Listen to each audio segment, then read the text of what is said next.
నమస్కారం టీవీ8 న్యూస్ కి స్వాగతం. హెడ్లైన్ చూద్దాం. పిసిసి కొత్త అధ్యక్షుడిపై సస్పెన్స్. ఢిల్లీలో రాష్ట్ర నాయకత్వం మంతనాలు. హడలెత్తిస్తున్న Hydraa. Nagarjuna N convention centre కూల్చివేత.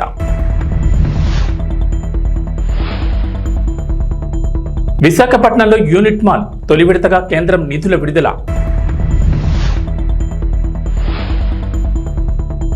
వైసీపీలో జగన్ మార్పులు చేర్పులు. అనుబంధ విభాగాలకు అధ్యక్షులు, 15 విభాగాలకు నియామకాలు.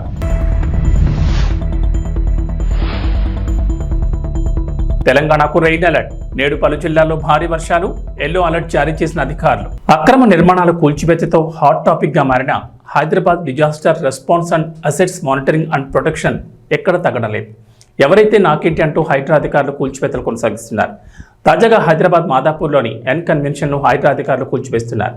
సినీ హీరో నాగార్జునకు చెందిన ఈ కన్వెన్షన్ను ఇవాళ ఉదయం భారీ బందోబస్తు మధ్య అధికారులు కూల్చివేతలు ప్రారంభించారు. నాగార్జునకు సంబంధించి ఎన్ కన్వెన్షన్ సెంటర్పై తాజాగా హైడ్రా అధికారులకు ఫిర్యాదు అందింది. తుమ్మకుంటలో చెరువును ఆక్రమించి నాగార్జున 3 ఎకరాల్లో ఎన్ కన్వెన్షన్ సెంటర్ నిర్మించారని పలువురు ఫిర్యాదు చేశారు. చెరువు FTL పరిధిలో కన్వెన్షన్ నిర్మించారని గతంలోనూ ఫిర్యాదులందాయి. దీంతో రంగంలో దిగిన హైడ్రా అధికారులు సర్వే నిర్వహించి పక్కా ఆధారాలతో శనివారం తెల్లవారుజాము నుంచే కన్వెన్షన్ సెంటర్ కూల్చివేత ప్రారంభించారు. ఎన్ కన్వెన్షన్ లోపలికి వెళ్లే అన్ని దారులను అధికారులు మూసేశారు. మీడియాకు సైతం అనుమతి లేదని అన్ని దారుల్లోనూ బారికేడ్లు ఏర్పాటు చేశారు. కూల్చివేతలను చిత్రీకరించేందుకు అనుమతి లేదంటూ మీడియాపై కూడా ఆంక్షలు విధించారు. హైదరాబాద్ మెట్రో రోజుకు లక్షల సంఖ్యలో ప్రయాణికులను తమ గమ్యస్థానాలకు చేర్పిస్తోంది. దాదాపు 4 నుంచి 5 లక్షల మంది మెట్రో ట్రైన్లో ప్రయాణిస్తున్నారు. నగరం ఓ మూల నుంచి మరో మూలకు ఈజీగా చేరుకునేందుకు మెట్రోను ఆశ్రయిస్తున్నారు. తక్కువ ఖర్చుతో తక్కువ సమయంలో గమ్యస్థానాలకు చేరుకునేందుకు మెట్రో ఉపయోగపడుతోంది. అయితే ఇంతటి ఆదరణ ఉన్న మెట్రోలో ఇప్పటికీ కొన్ని సాంకేతిక సమస్యలు ప్రయాణికులను ఇబ్బందులు గురిచేస్తున్నాయి. కొన్నిసార్లు వారి జేబుకు చిల్లులు పెడుతున్నాయి. తాజాగా అటువంటి అనుభవం ఎదురైంది ఓ ప్రయాణికుడికి. హాలిడే ఉన్న రోజుల్లో మెట్రోలో తక్కువ ఖర్చుతో అపరిమితంగా ప్రయాణించేందుకు హైదరాబాద్ మెట్రో అధికారులు సూపర్ సేవర్ కార్డును తీసుకొచ్చారు.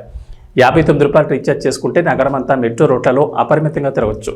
అయితే ఇవాళ ఉదయం LB నగర్ మెట్రో స్టేషన్లో ఓ ప్రయాణికుడు సూపర్ సేవర్ కార్డ్ రీఛార్జ్ నేడు 4వ శనివారం హాలిడే చేసుకునేందుకు ప్రయత్నించగా అతడికి చేదు అనుభవం ఎదురైంది. జేబులో డబ్బులు లేకపోవడంతో QR కోడ్ స్కాన్ చేసి డబ్బులు చెల్లించాలని భావించాడు. అయితే మెట్రో స్టేషన్లో సిగ్నల్ ప్రాబ్లం ఎదుర్కోవడంతో రీఛార్జ్ కావడం లేదని సిబ్బంది చేతులెత్తేశారు. 2-3 QR కోడ్ మెషిన్లు పరిశీలించినా అందులోనూ నో సిగ్నల్ను చూపించడంతో మెట్రో సిబ్బంది డబ్బులు ఇచ్చి రీఛార్జ్ చేసుకోవాలని సూచించారు. తెలంగాణ PCC నూతన అధ్యక్షుడి నియామకంపై సస్పెన్స్ కొనసాగుతోంది. ఆ పదవి ఎవరికి దక్కుతుందనేది హాట్ టాపిక్ గా మారింది. కొత్త అధ్యక్షుడి నియామకాన్ని కొలికి తెచ్చేందుకు కాంగ్రెస్ అధిష్టానం ప్రయత్నిస్తోంది. ఈ మేరకు సీఎం రేవంత్ రెడ్డి నేతృత్వంలోని రాష్ట్ర నాయకత్వం శుక్రవారం ఢిల్లీలోని పార్టీ పెద్దలతో సమాలోచనలు చేసింది. పార్టీ అధ్యక్షుడు ఖర్గే, రాహుల్ గాంధీ, KC వేణుగోపాల్, దీపాదాస్ మున్షిలతో రేవంత్, డిప్యూటీ సీఎం భట్టి, మంత్రి ఉత్తమ్ విడివిడిగా మాట్లాడారు. ఈ మేరకు కొత్త అధ్యక్షుడి నియామకంపై వారి అభిప్రాయాలు తెలుసుకున్నట్లు తెలిసింది. ప్రస్తుతం PCC అధ్యక్షుడిగా సీఎం రేవంత్ రెడ్డి కొనసాగుతున్నారు. PCCగా ఆయన 3 ఏళ్ల పదవీ కాలం నెల క్రితమే ముగిసింది.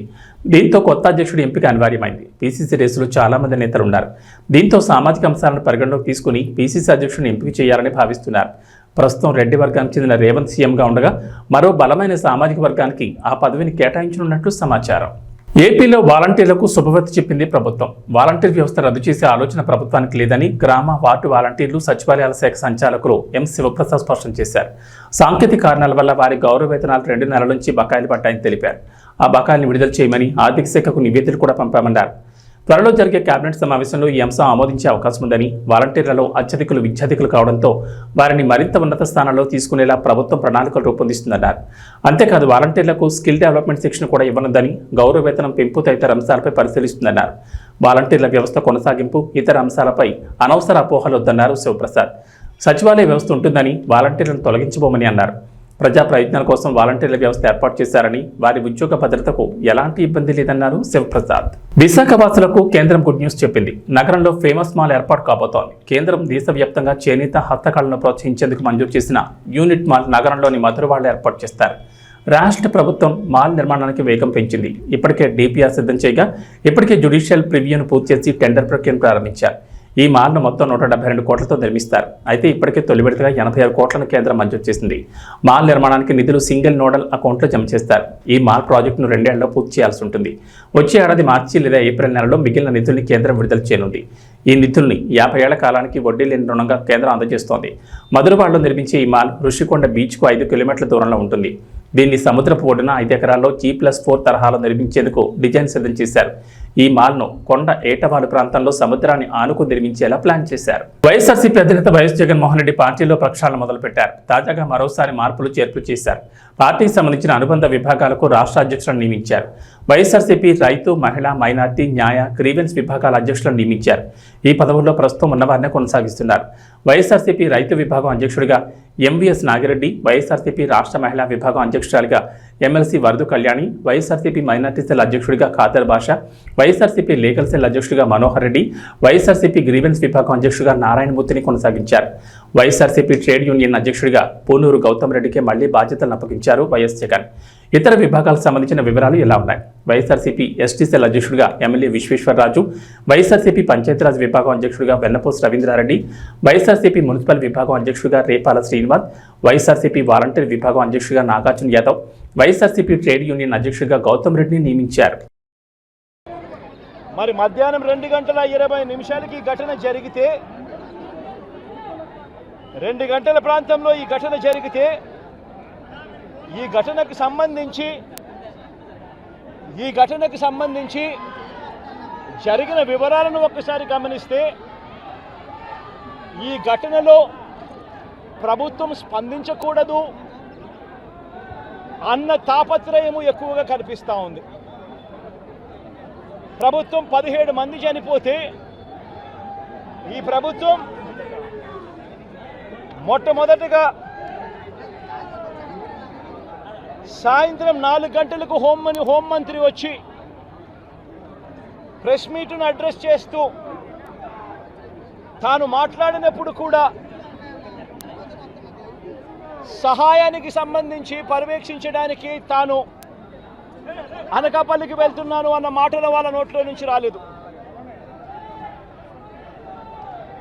మరో గంట తర్వాత అంటే సాయంత్రం 5 గంటల ఆ ప్రాంతంలో కార్మిక శాఖ మంత్రి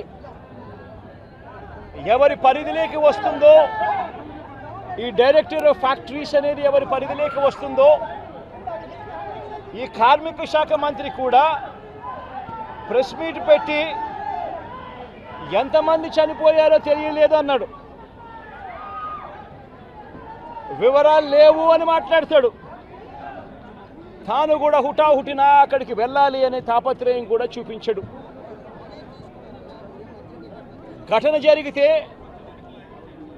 ఘటన జరిగిన తర్వాత ఘటన స్థలానికి కలెక్టర్ ఎప్పుడు పోయాడు, అధికారులు ఎప్పుడు పోయారు, కమిషనర్ ఎప్పుడు పోయారు అన్నది ఒక్కసారి గమనిస్తే ఇంకా బాధ కలిగించే అంశాలు.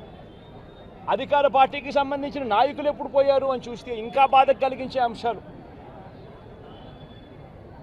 కనీసం ఘటన జరిగితే కనీసం అంబులెన్స్ను కూడా కనీసం మొబిలైజ్ చేసి ఆ ప్రాంతానికి తీసుకొని రాని పరిస్థితి. బాధితులు ఎవరైతే ఉన్నారో వాళ్ళందరినీ కూడా కంపెనీకి సంబంధించిన బస్సుల్లో తీసుకొస్తా ఉన్నారు, హాస్పిటల్లోకి తీసుకొని పోయే పరిస్థితి. నేను ఒకసారి తేడా గమనించమని అడుగుతా ఉన్నా. ఇలాంటి ఘటనే ఒకసారి మా ప్రభుత్వ హయాంలో కూడా జరిగింది. ఎల్జీ పాలిమర్స్ అనే ఘటన జరిగింది.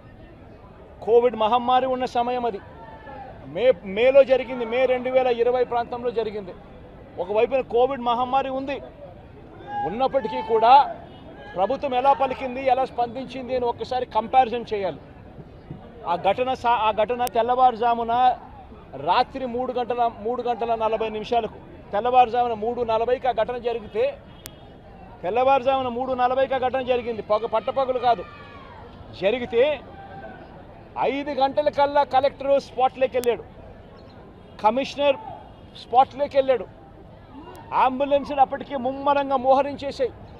గవర్నమెంట్ అంబులెన్స్ అన్నీ కూడా తీసుకొచ్చాయి. ప్రతి బాధితునికి కూడా తోడుగా ఉండే కార్యక్రమం జరిగింది. 6 గంటల కల్లా వైఎస్ఆర్ కాంగ్రెస్ పార్టీకి సంబంధించిన సీనియర్ నాయకులందరూ కూడా స్పాట్ మీదకి వెళ్ళారు, తోడుగా ఉండే కార్యక్రమం చేశారు. అదే రోజు 11 గంటల కల్లా, మధ్యాహ్నం కూడా కాదు, మధ్యాహ్నం కాకమునిపే 11 గంటల కల్లా ఏకంగా ముఖ్యమంత్రి అంటే నేనే ఏకంగా స్పాట్లోకి నేనే రావడం జరిగింది. స్పందించిన తీరు గమనించమని అడుగుతా ఉన్నా. వెంటనే 24 గంటల్లోనే ఏకంగా ₹1 కోటి కాంపన్సేషన్ ప్రకటించిన పరిస్థితులు గతంలో ఎప్పుడు జరగల. ఇట్లాంటి ఘటనలు జరిగినప్పుడు గవర్నమెంట్ ఎప్పుడూ కూడా రెస్పాన్సిబిలిటీ తీసుకొని గవర్నమెంట్ ఎప్పుడూ కూడా బాధితుల పట్ల సానుభూతితో ఎప్పుడూ వ్యవహరించలా. ఇంతగా వ్యవహరించిన పరిస్థితులు ఎప్పుడూ లేవు. మొట్టమొదటిసారిగా ₹1 కోటి కాంపన్సేషన్ ఇచ్చిన ఏకైక ప్రభుత్వం మొట్టమొదటగా వైఎస్ఆర్సీపీ ప్రభుత్వమే, మన ప్రభుత్వమే, జగన్ ప్రభుత్వమే ఇచ్చిందని కూడా చెప్పడానికి కూడా సంతోషపడతా ఉన్నాను నేను. ఇక్కడ 24 గంటల్లోనే ఏకంగా ₹30 కోట్ల అక్కడికి ఇమీడియట్లీ పంపించి బాధితులకు తోడుగా నిలబడడం జరిగింది. ఎవరైతే దెబ్బలు తగిలాయో, ఎవరైతే ఉన్నారో వాళ్ళని వెంటనే హాస్పిటల్లోకి చేర్పించడం, 3 రోజులు హాస్పిటల్లో ఉంటే ₹10 లక్షల మేర కాంపన్సేషన్ ఇవ్వడం, హాస్పిటల్లోకి జరిగిన మైనర్ ఇంజనీర్స్కి కూడా వెంటనే ₹3 లక్షలు ఇవ్వడం, హాస్పిటల్లోకి ఎవరు వచ్చినా కూడా చిన్న గాయాలతో వచ్చిన వాళ్ళకు కూడా ₹25,000 మేరకు వాళ్ళకు కూడా కాంపన్సేషన్ ఇచ్చి పంపించడం, ఏకంగా గ్రామాలకు కూడా 15,000 మంది 15,000 మంది నివాసం ఉంటా ఉన్న చుట్టుపక్కల ఉన్న 5 గ్రామాలకు సంబంధించి ప్రతి ఒక్కరికి కూడా మళ్ళీ ₹10,000 కూడా ఇచ్చి కూడా తోడుగా నిలబడిన పరిస్థితులు ఆ రోజుల్లో వైఎస్ఆర్ కాంగ్రెస్ పార్టీ ప్రభుత్వ హయాంలో జరిగాయి. నేను ఇక్కడ ఎందుకు చెప్తా ఉన్నాను అంటే, మనిషి ఒక ప్రభుత్వం అధికారంలో ఉన్నప్పుడు స్పందించే తీరు ఎలా ఉంటుంది అన్నది చాలా ఇంపార్టెంట్. ఈ ఘటనలో చంద్రబాబు నాయుడు గారు ఇక్కడికి వచ్చినప్పుడు ఆయన ప్రెస్ మీట్ చూసి ఆశ్చర్యపోయా. జగన్ హయాంలో జరిగాయి ఘటనలు అని చెప్పి చెప్తాడు కానీ, నేరాన్ని ఇక్కడ నుంచి డైవర్ట్ చేసే కార్యక్రమం చేస్తాడు కానీ, ఆశ్చర్యం ఏమిటంటే చంద్రబాబు నాయుడు ఇంతకుముందు 2014 నుంచి 19 ఆయన ముఖ్యమంత్రిగా ఉన్నప్పుడు ఆయన హయాంలో జరగలేదా? ఈ ఘటనలు ఇటువంటివన్నీ ఎవరి హయాంలో అయినా కూడా జరుగుతాయి. ఆంధ్రప్రదేశ్ అసెంబ్లీ ఎన్నికల వేళ రాజుకున్న అల్లు వర్సెస్ మెగా వివాదం ఇప్పటికీ తారాస్థాయికి చేరుకుంది. అంతేకాకుండా ఇప్పటివరకు సోషల్ మీడియాలకే పరిమితమైన ఈ టీజింగ్ ఇప్పుడు మీడియా వరకు చేరింది. మెగాస్టార్ చిరంజీవి పుట్టినరోజు సందర్భంగా ఇందిరా సినిమాను రిలీజ్ చేసిన సంగతి తెలిసిందే. అయితే ఇందిరా మాటేమో కానీ థియేటర్లలో బన్నీని మాత్రం దారుణంగా టీచ్ చేశారు మెగా ఫ్యాన్స్. చిరుకి శివాజీ వెన్నుపోటు పొడిచే సీన్ వచ్చినప్పుడు బన్నీ అంటూ నినాదాలు చేశారు. ఇక ఈ వీడియోలు సోషల్ మీడియాలో తెగ వైరల్ అయ్యాయి. అయితే వీటికి బన్నీ ఫ్యాన్స్ కూడా గట్టిగానే కౌంటర్లు వేశారు. కానీ ఇప్పటివరకు సోషల్ మీడియాకే పరిమితమైన ఈ ఫ్యాన్స్ వార్ ఇప్పుడు మీడియా ముందుకు వచ్చేసింది. ఇందిరా రిలీజ్ వేళ ఫ్యాన్స్ ముందు మీడియా మైకు పెట్టడం పాపం. అల్లు అర్జున్పై ఓ రేంజ్లో రెచ్చిపోయారు మెగా అభిమానులు. ఈ వీడియోలు కూడా ఇప్పుడు వైరల్ అవుతున్నాయి. ఇక వాతావరణ విషయానికి వస్తే తెలంగాణలో గత కొన్ని రోజులుగా వర్షాలు కురుస్తున్నాయి. అన్ని ప్రాంతాల్లోనూ జోరుగా వానలు పడుతున్నాయి. తాజాగా రాష్ట్రానికి మరోసారి రెయిన్ అలర్ట్ జారీ చేసింది హైదరాబాద్ వాతావరణ శాఖ. నేడు రాష్ట్రంలో విస్తారంగా వర్షాలు కురుస్తాయని చెప్పింది. పలు జిల్లాల్లో భారీ వర్షాలకు ఛాన్స్ ఉందని వెల్లడించింది. ఉత్తర పశ్చిమ బెంగాల్, ఈశాన్య, జార్ఖండ్ ప్రాంతాల్లో అల్పపీడనం ఏర్పడిందని అన్నారు. దీనికి అనుబంధంగా ఆవర్తనం సగటు సముద్రానికి 7.6 కిలోమీటర్ల ఎత్తులో కేంద్రీకృతమైందని చెప్పారు. అల్పపీడన ప్రభావంతో తెలంగాణ వ్యాప్తంగా వర్షాలు కురుస్తాయన్నారు. మరో 5 రోజుల పాటు రాష్ట్రంలో భారీ వర్షాలు కురిసే అవకాశం ఉందన్నారు. నేడు నిర్మల్, నిజామాబాద్, కామారెడ్డి, జగిత్యాల, ఆదిలాబాద్, కొమరంభీం, ఆసిఫాబాద్, మంచిర్యాల, భద్రాద్రి కొత్తగూడెం, ఖమ్మం, మెదక్, ములుగు, కరీంనగర్ జిల్లాలో ఓ మోస్తరు వర్షాలకు ఛాన్స్ ఉందని చెప్పారు. నిర్మల్, సంగారెడ్డి, మెదక్, కామారెడ్డి, నిజామాబాద్, రంగారెడ్డి, వికారాబాద్ జిల్లాల్లో భారీ వర్షాలకు ఎక్కువ అవకాశాలున్నాయని చెప్పారు. ఈ మేరకు ఆయా జిల్లాలకు ఎల్లో అలర్ట్ జారీ చేశారు. భారీ వర్షంతో పాటు ఉరుములు, మెరుపులు ఉంటాయని, పలు చోట్ల పిడుగులు పడే ఛాన్స్ ఉందని చెప్పారు. గంటకు 30 నుంచి 40 కిలోమీటర్ల వేగంతో బలమైన ఈదురుగాలులు వీస్తాయని అన్నారు. ఏబీ బులెటిన్ విశేషం. నమస్కారం.